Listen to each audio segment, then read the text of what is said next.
I am so tired of coming on this podcast every single week and telling you to stop playing T.Y. Hilton. Like, just stop it. Mikey needs help. Mikey needs help. I was like, if you don't have Jeff Wilson in here, and if you don't run it on first down, I'm going to strangle you through that TV. You should know better than everyone else. That fool tears you up when you plays you. Yeah, but Don't you want him on your team? I have him at number 25. Thank you. Fine. Todd's the reasonable one on this show. I take issue with everything he said there. Well, I really do. DeAndre Swift. He's going to break them tackles, son. That's bold. That's bold. That's putting your nuts on the table right there. Hey, there's the first time for everything. Waxing poetic over here with Todd Diamond. Dude's old. So what? He's not as old as Brady, and you're jerking him off before the show starts. I have Sutton in my top 10. I have him at number 9. Yes. You know what? I'm just canceling the league. I can't do this with you guys. Happy holidays, MHA owners. Hope everyone had a great Christmas weekend. I know 2 owners that definitely did. Unfortunately, neither one of those are on the podcast today. I'm Eric Lansing along with Mikey Renault and Todd Diamond. Fellas, what's going on? How was your holiday weekend, Todd?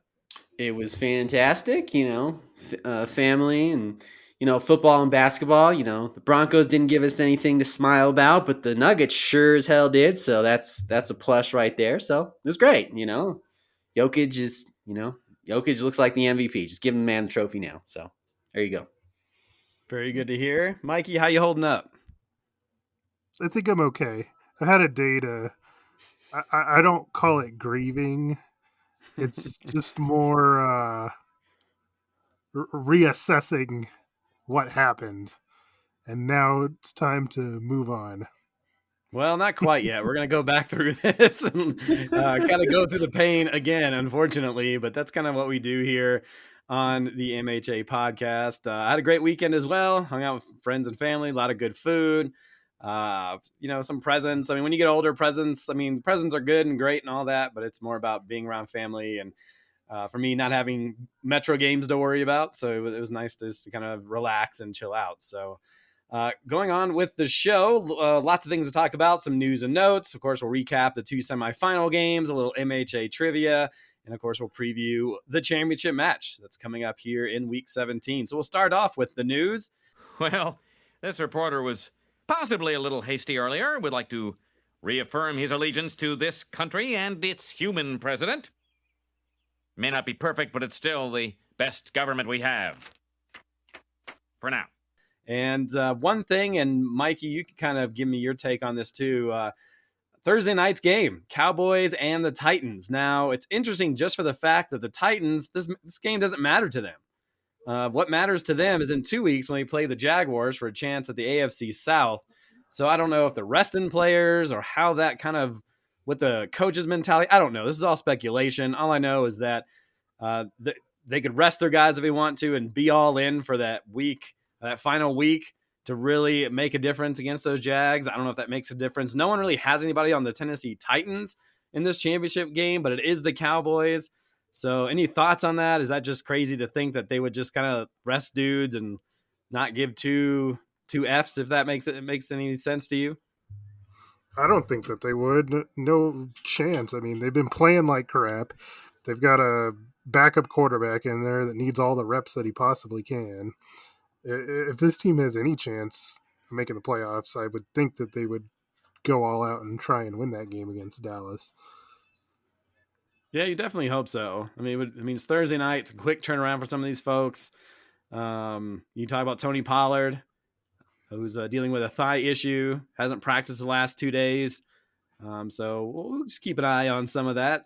Kilgore Trout, his wide receiver Christian Watson, left his game early this past weekend, dealing with hip issues, considered day to day.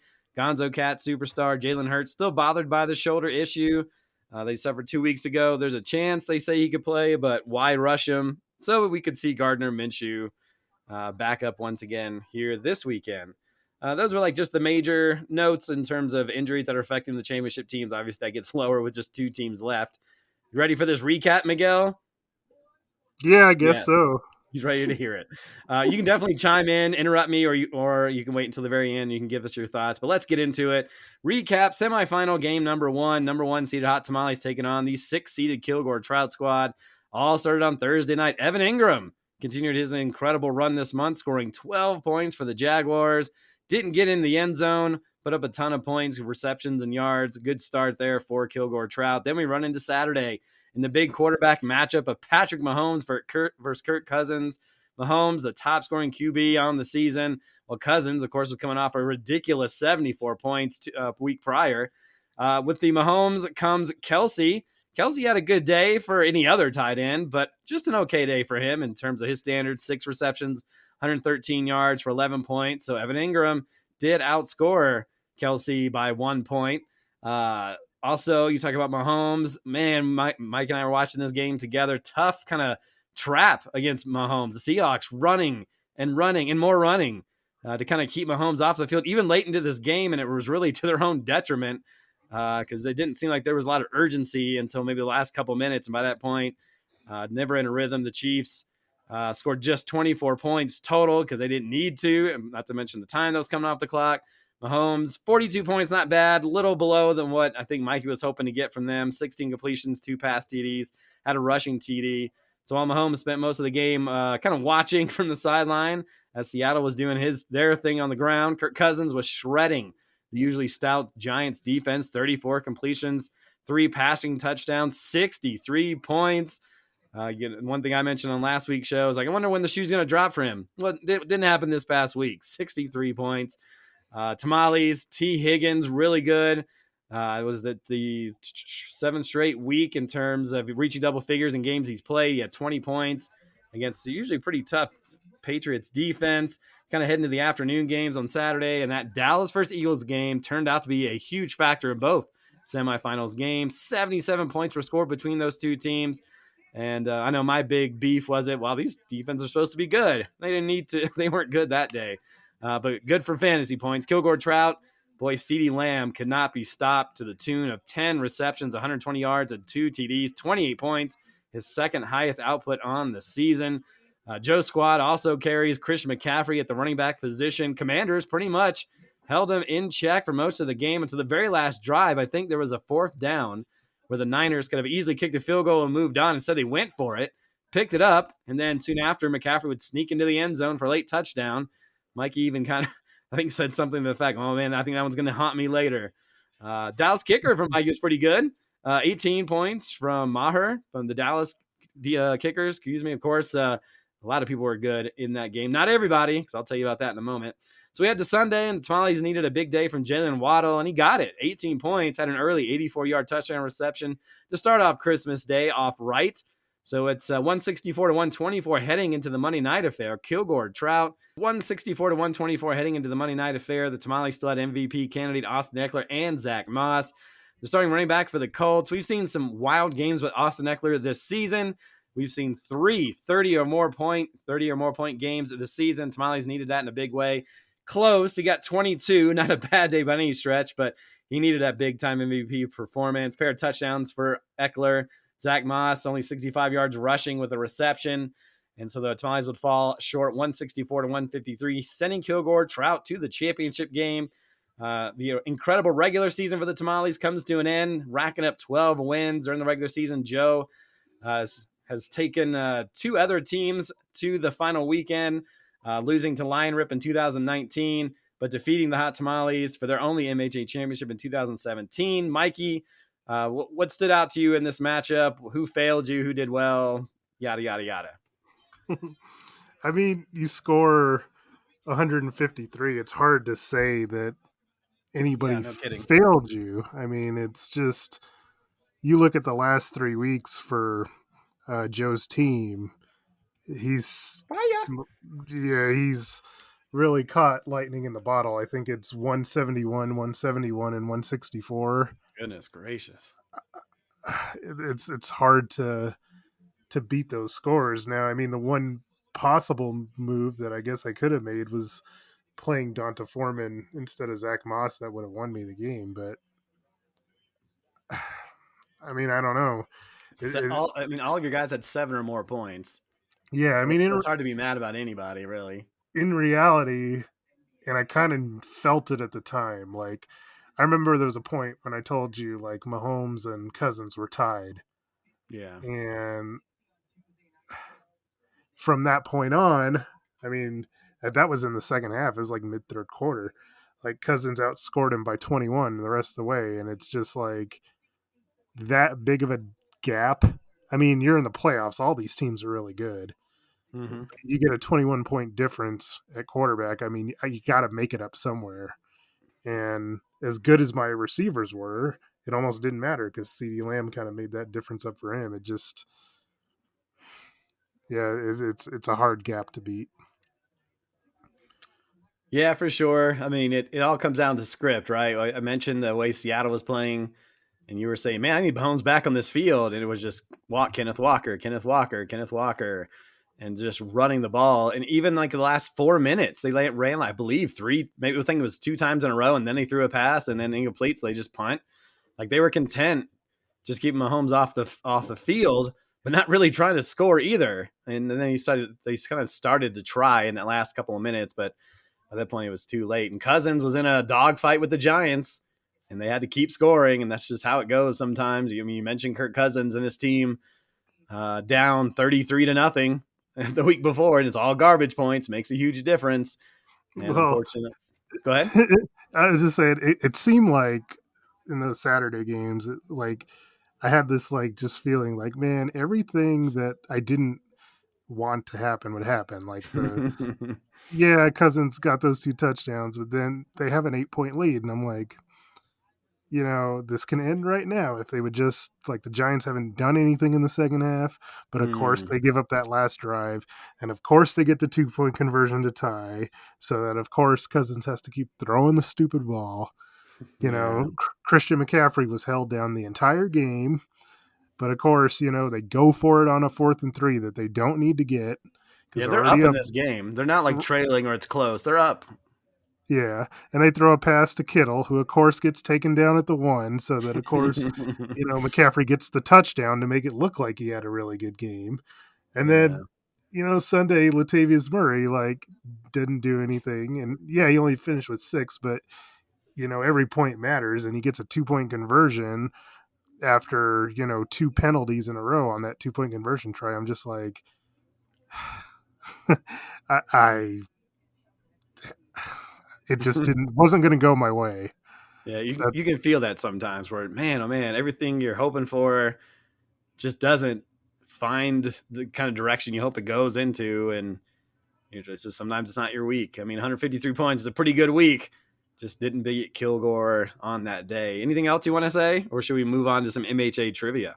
I mean, I just, since I sincerely give my congratulations to Joe, because I mean, you just never know. I mean, he was below 500 entering that final week, and yeah, it just goes to show you, like, you just got to get hot at the right time. Here he is now in the championship game and has a chance to win it all. So I'm not a sore loser whatsoever. I congratulate him.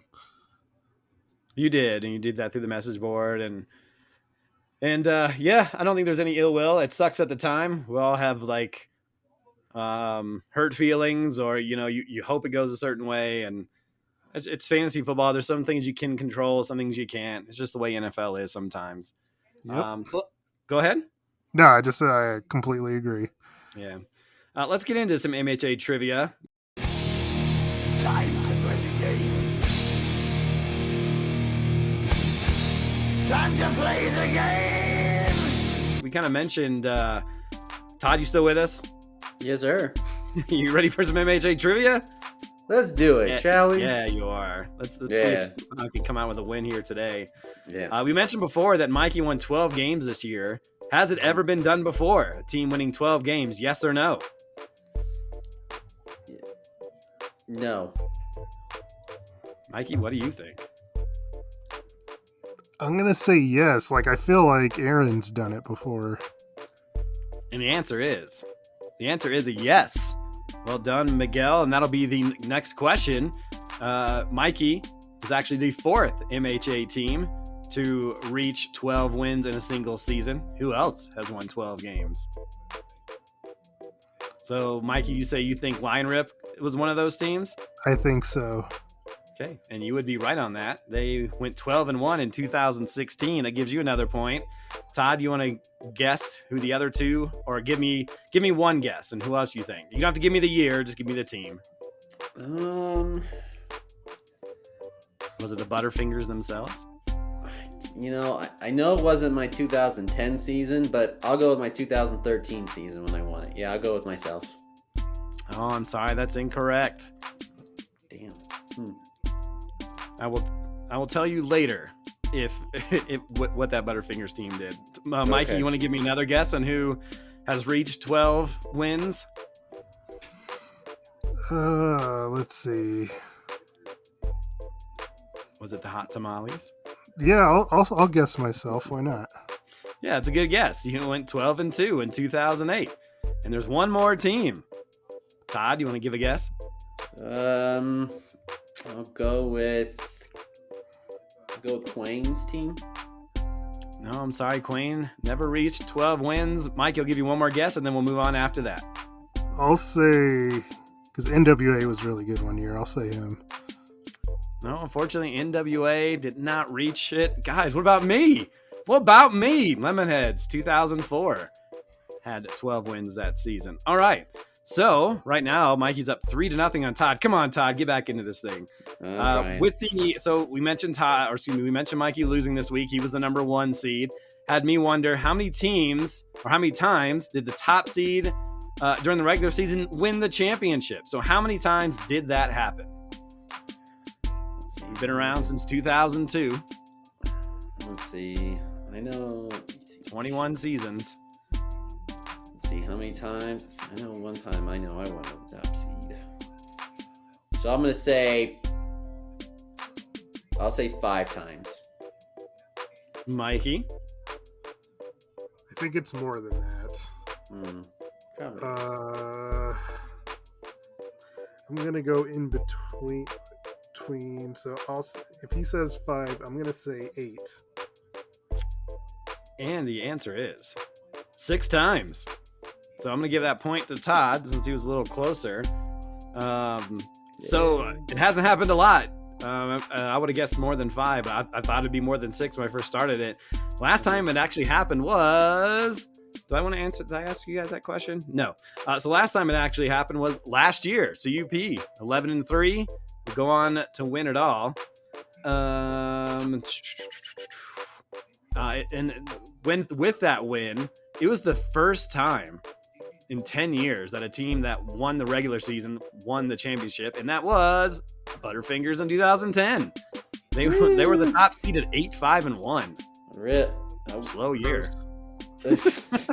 Hey, I was proud of that year.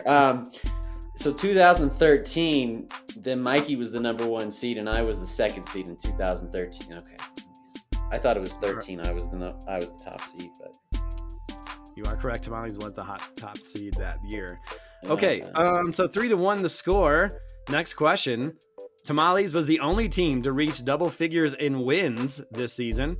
How many total teams have reached double figures all time? Now, I'm going to give you a little caveat here. There have been 238 total teams. So you talk about 12 teams this year, 12 teams last year, all the way down when we go to 2005, 2006 when we had 10 teams. And so just doing all the math of how many teams we had like 8. We had 8 teams in 2002, 6 teams in 2003. So we've had 238 total teams. How many times has there been a team that have won 10 or more? Interesting question, huh? Out of 238 total teams, how many of those have won double digit seasons? Yep.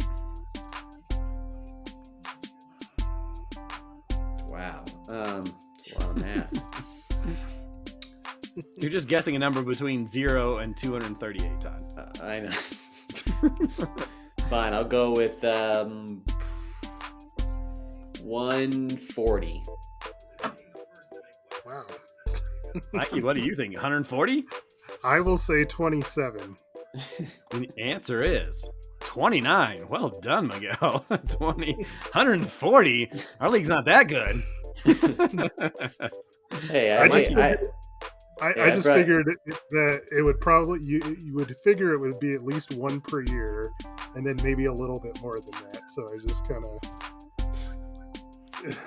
Well, for the record, there were years where no one had 10 or more wins. We talked about the 2010 Butterfingers where they went 8-5-1 as the top seed. So there's been a couple seasons, and there's been a couple of seasons where we had, I think 3 was the most in one season.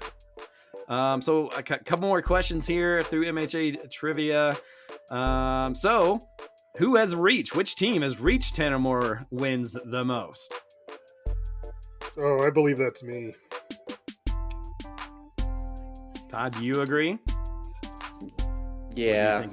You think it's Tamales? I was gonna say Aaron, but I'll go with Mikey. And the answer is the Hot Tamales. They've done it 5 times. Who's done it the second most times?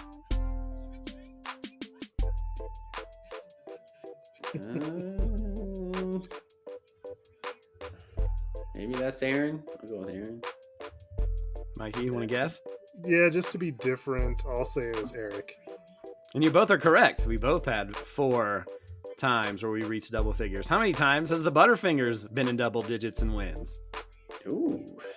I will say, let's see, 2010 for sure. No. I'll say 1. I'll say 2013 for sure. 2018. I'll say 4.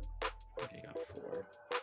And the answer is once in 2013. 4 times, -3. Sorry, Todd. I know you had some good years. I mean, 8-5-1 is the top seed, but go ahead. I thought 2018 in that one year when I battled Aaron, the Nick Foles championship. I thought that year I was double digits. 8-5 that year, my friend. Jeez. You got in as a 4 seed and made your way to the championship. So, all right, who has finished first the most in terms of the regular season? Which team? Anybody can answer. I'm gonna have to go with myself again.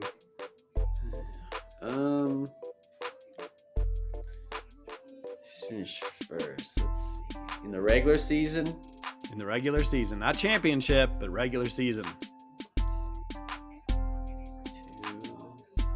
I'll say...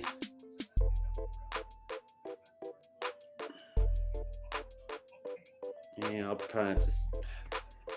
I'll say Mikey. I want to say myself. That's a smart answer.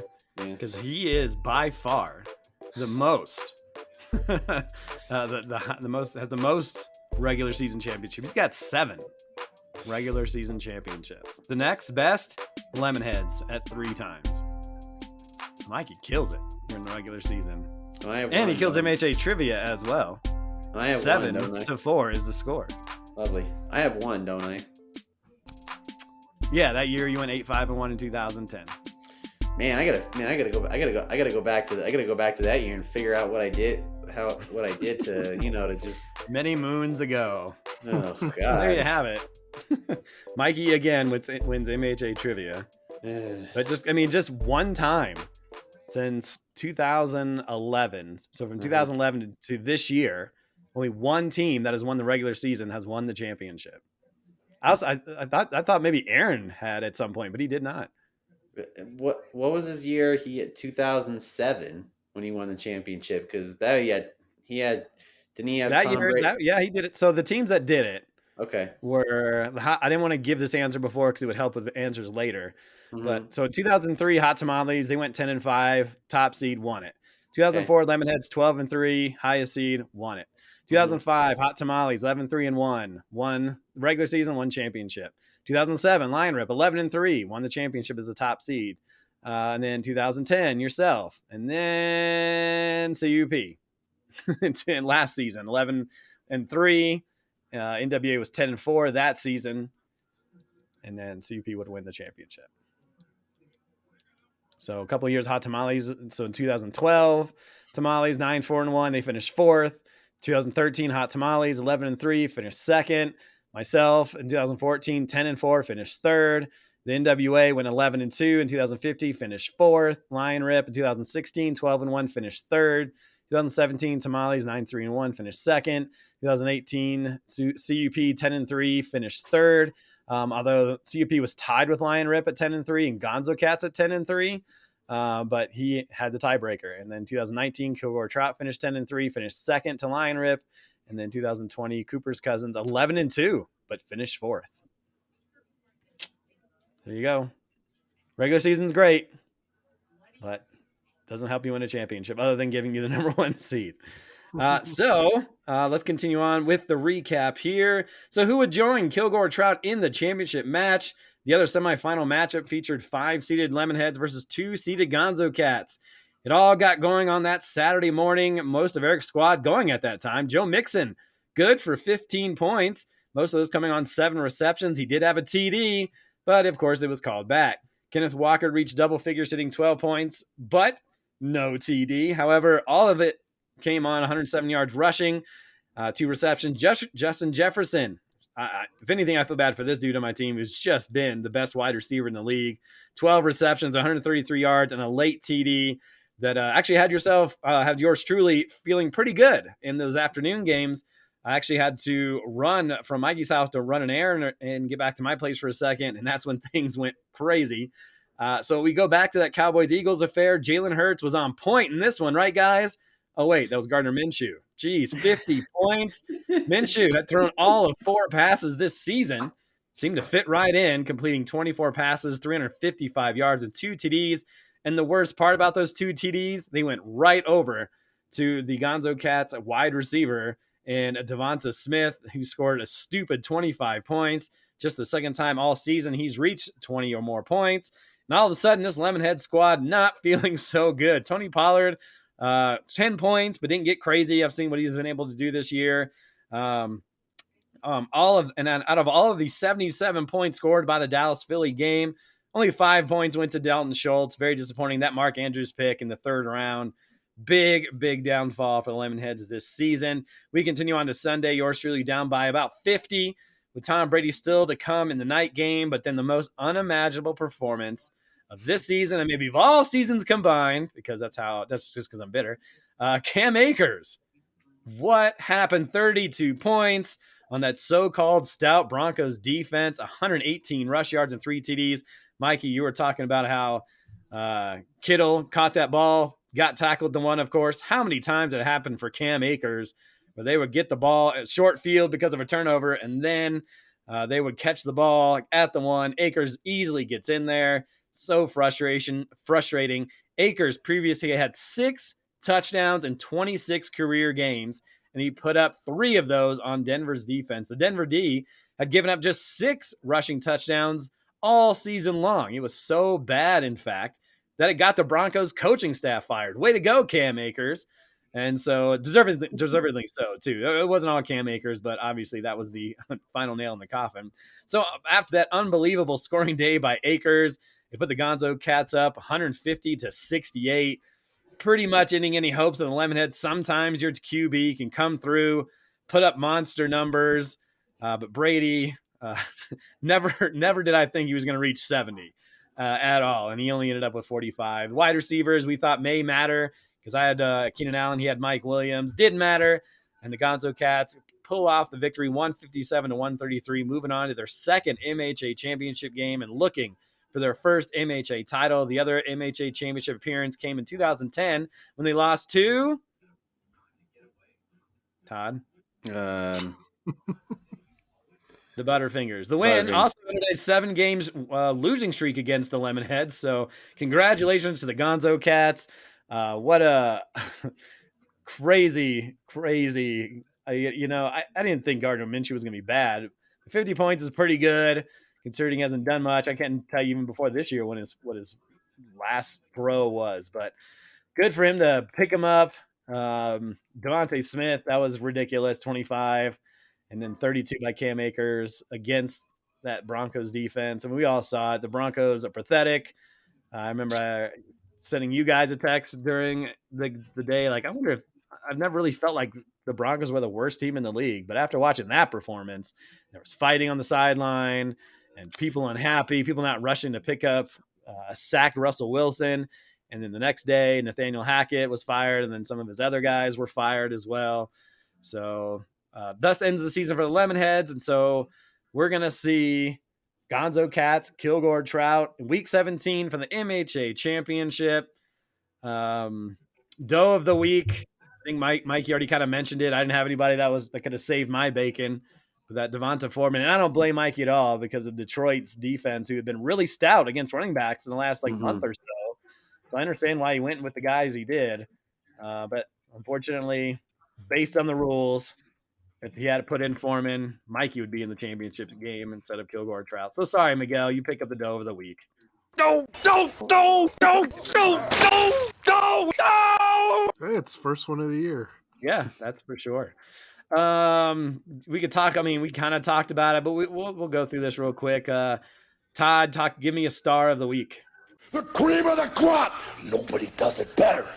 And Todd, before you, well, damn it, Todd! Before you even said it, I was going to say there's only two options, but go ahead. If you want it to be Gardner Minshew, that's fine.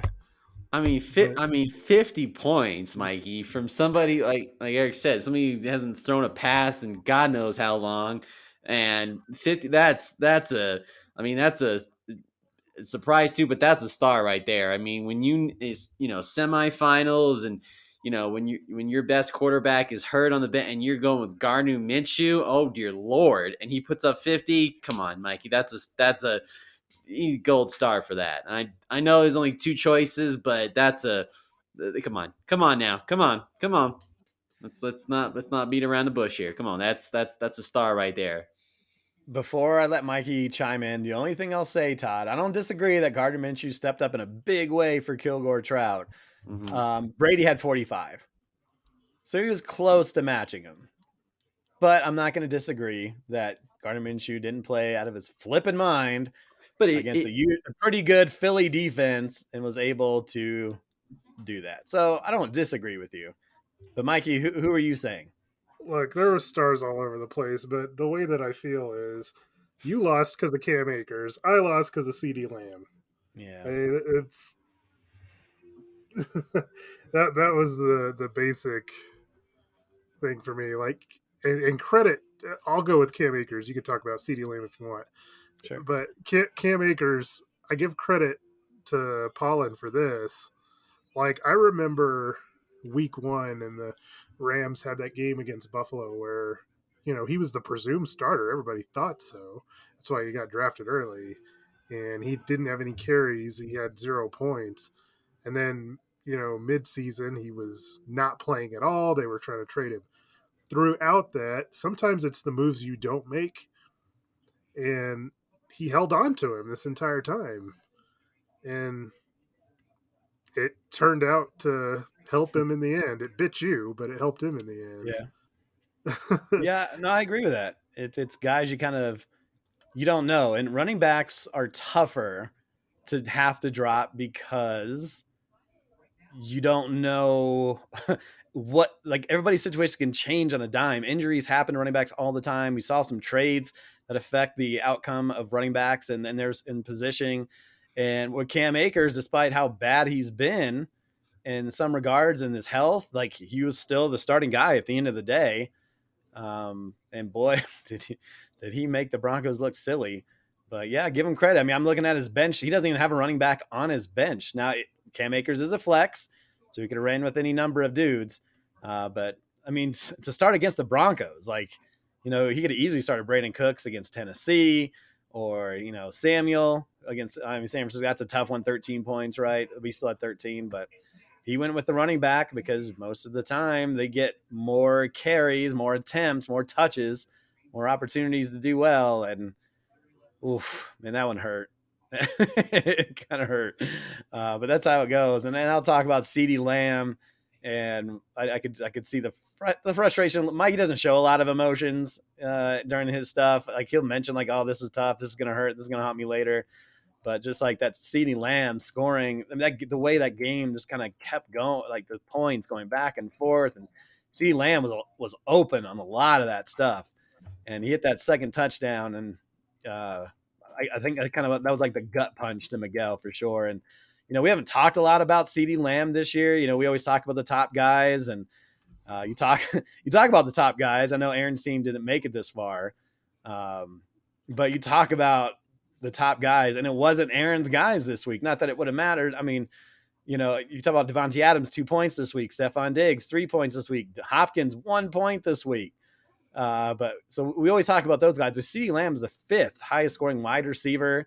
He's got 91 catches, 1,200 yards, and 8 TDs. I think a lot of us were a little hesitant in drafting CeeDee Lamb. Not that he's not a good wide receiver, but I think it was just the way Dallas's offense kind of ran last year. They had a lot of options in terms of weapons. So I think he got pushed behind some of these guys because of just factors that we weren't sure about. And he's came through pretty much all season long, and he came through in the most important weekend too.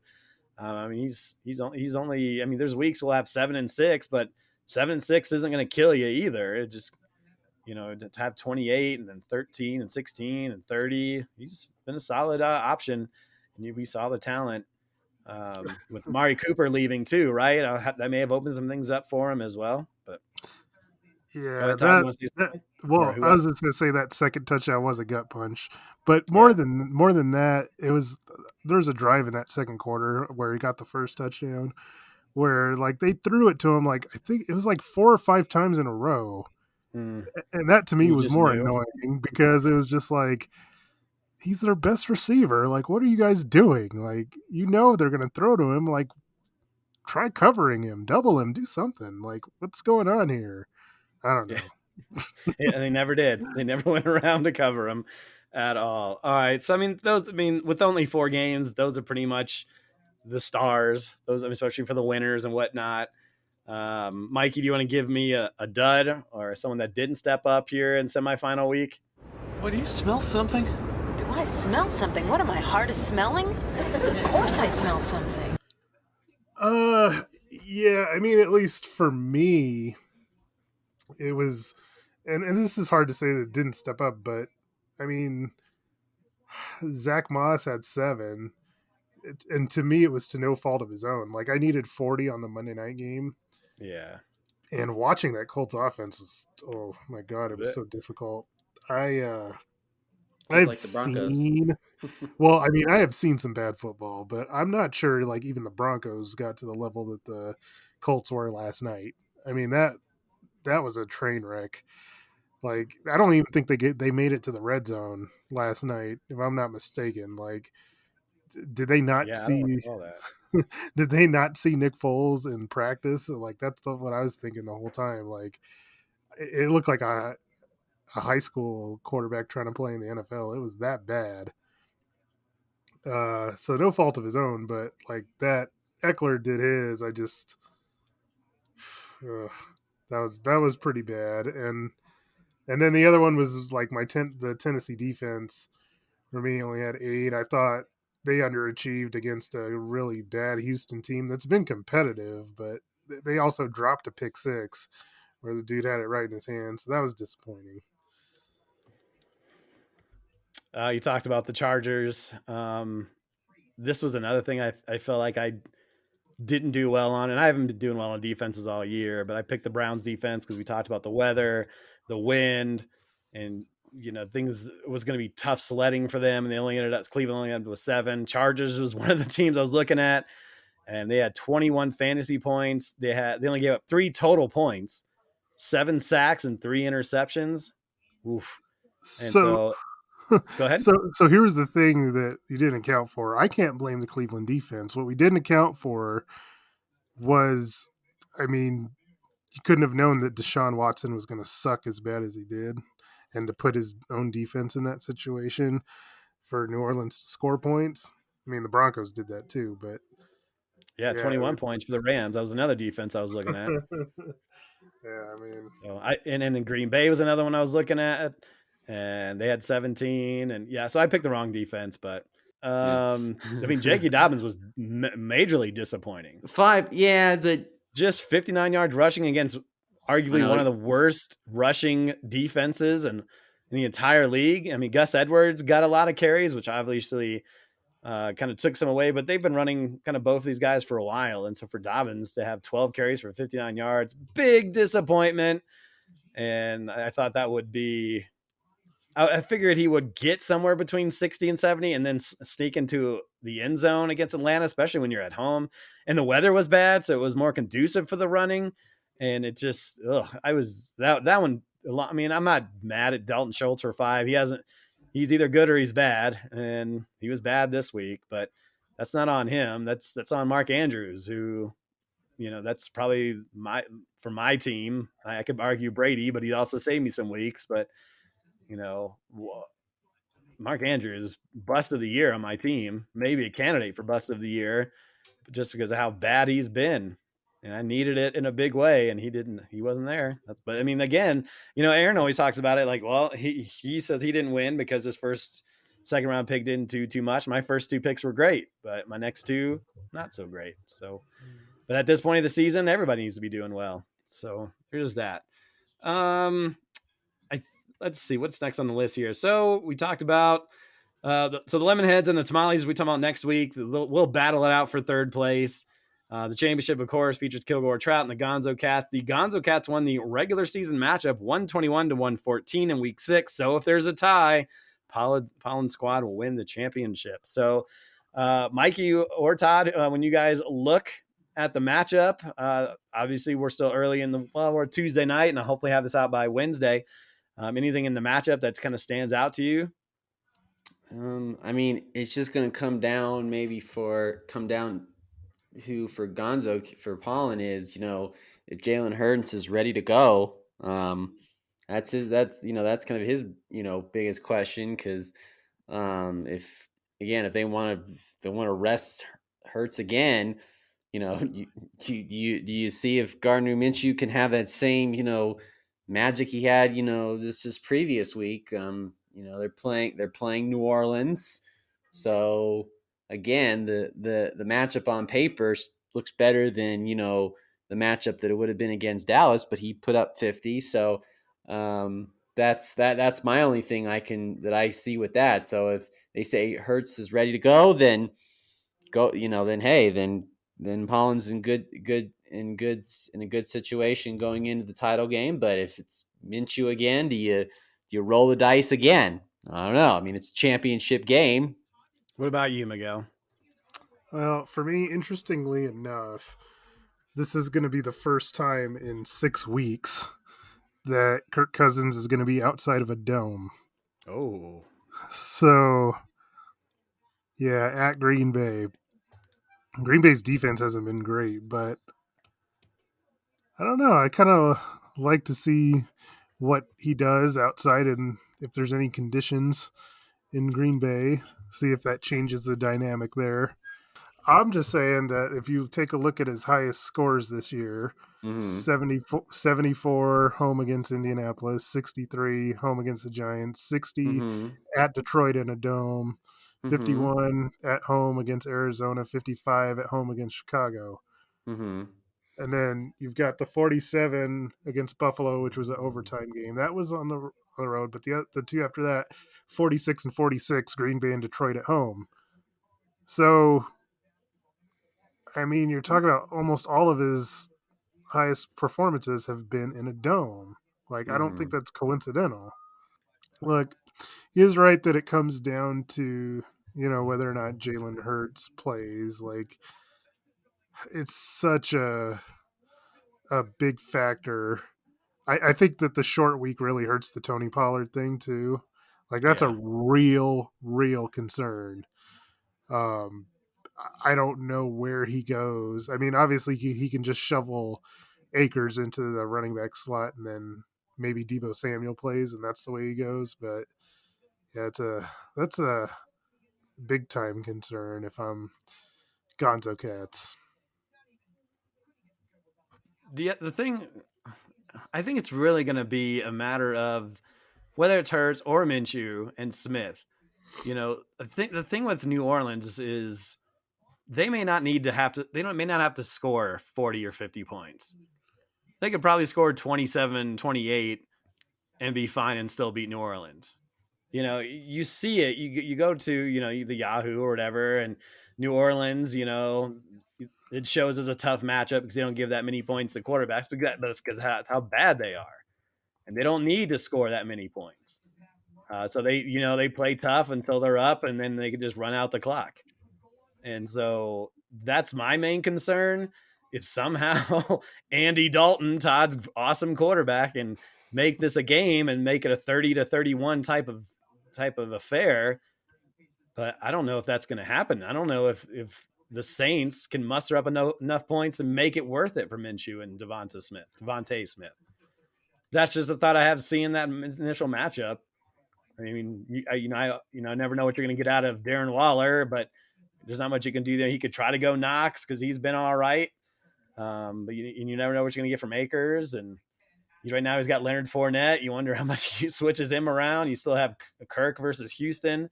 So he's got options to put in, especially if Watson can't go. But I think that's what's going to make the difference because Philly may not need to try to beat Saints and that team. Ugh, gross. So we'll see. That's all I really have, guys. On next week's show, we'll have ourselves a champion, and hopefully we can have said champion on the show, kind of talk about his matchup from the week, and of course, everything that went right for that team in 2022. And then in 2 weeks, we'll recap the 2022 season and hand out our MHA awards. So even with the season almost over, we're not ready to rest quite yet. So just want to wish Kilgore, Trout, and Gonzo Cats the best of luck as they head into the MHA championship. Anything else you guys want to talk about before we get out of here quickly? Yeah. I think I've to say. Exactly. I think I've given enough words, I think.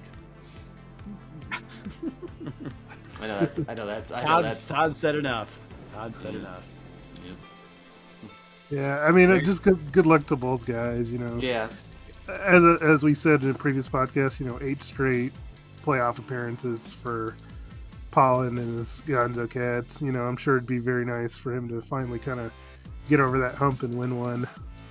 Yep. But man, Joe's team's hot right now, let me tell you. Yes, they are, boy. Because this would be the first. I said this would be the second time that Pollen's been in the championship game. That's what I said, yeah. All right, cool. So good. So go Pollen. I hope it's a close matchup. I hope they had to stress every ounce of it because I know I stressed a lot this weekend. But great luck to both of them. I'm sure we'll be chatting throughout the week. And, of course, for Todd Diamond, Mike Renault, I'm Eric Lansing. We'll see you next week with our champion on the MHA podcast.